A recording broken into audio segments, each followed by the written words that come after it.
국방부 장관부터 법무관리관, 검찰단장이 위법 행위를 했는데 그것을 군사보안이라는 이유로 그 공보 규정으로 징계한다는 것은 역설이다. 형식적으로는 지금 이 사건 징계의 공보 규정에 허가, 승인, 보안성 검토 이런 것들을 위반한 것처럼 보이지만 그 실질로 들어가면 보호해야 할 군사 보안이 없다. 전제가 무너졌다.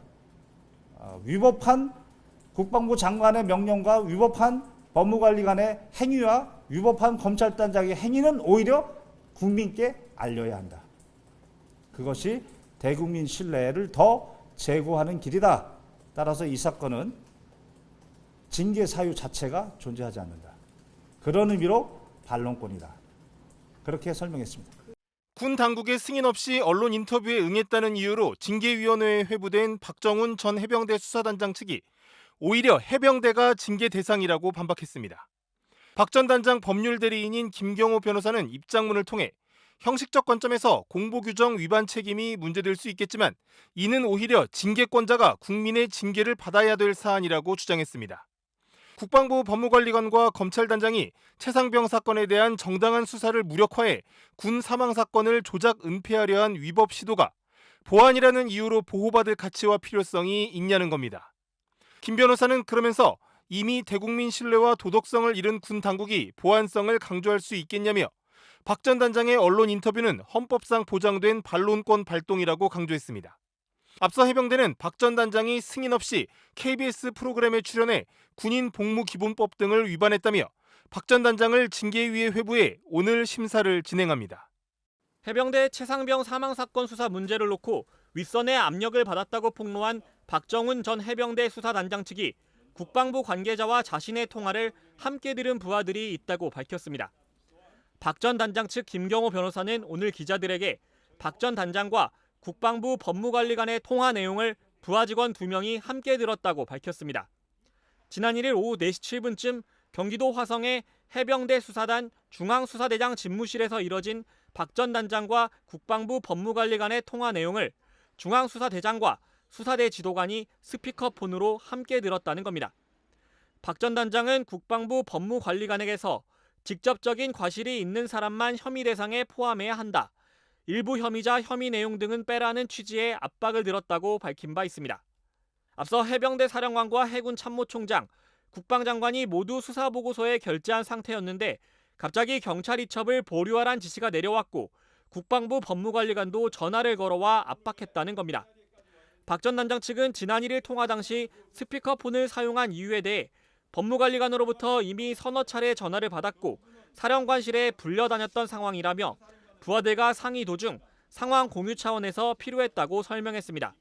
다만 이 통화 내용에 대한 직접적인 녹취는 없다고 박 전 단장 측은 전했습니다.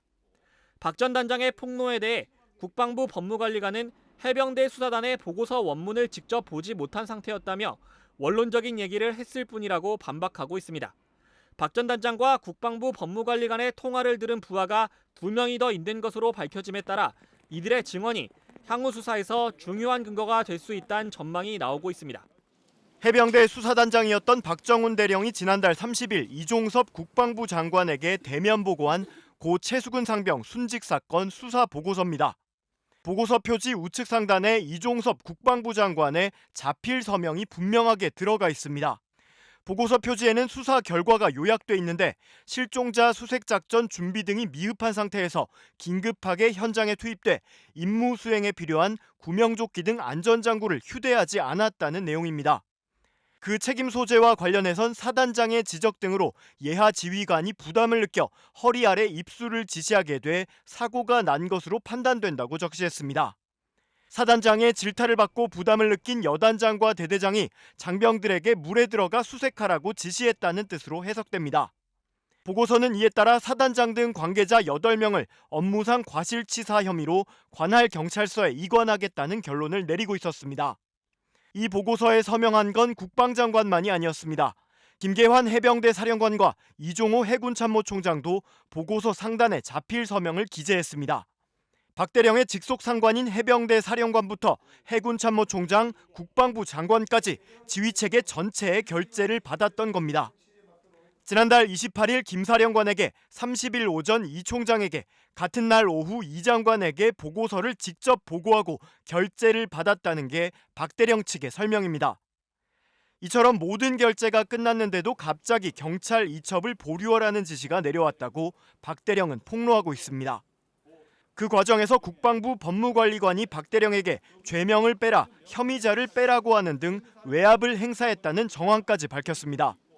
국방장관보다 윗선의 누군가가 사건 처리에 개입한 것 아니냐는 의혹이 제기될 수밖에 없는 대목입니다.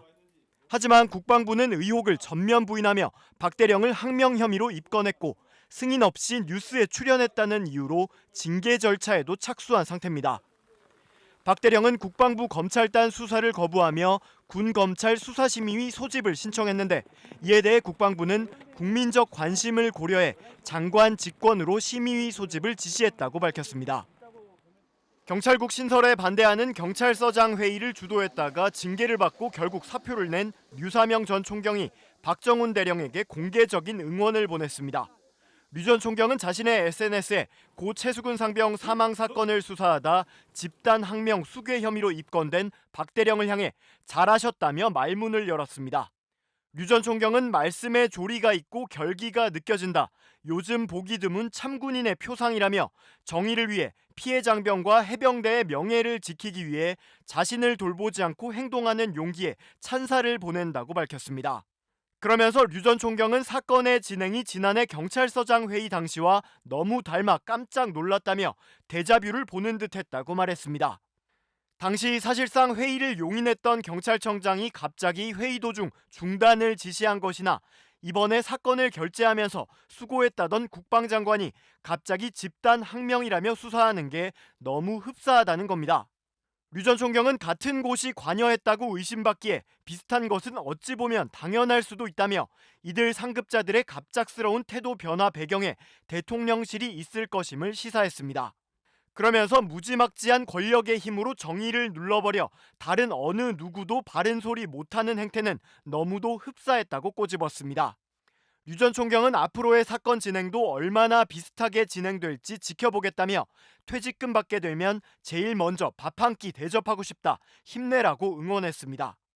고 최수근 상병 순직 사건 수사 중 사단장은 빼라는 등 윗선의 외압을 받았다며 국방부 수사를 거부한 박 전 수사단장은 오늘 군검찰 수사심의위원회 소집을 신청할 예정이며 해병대는 박 전 단장이 사전 승인 없이 뉴스에 출연한 걸 문제 삼아 징계에 착수한 상태입니다.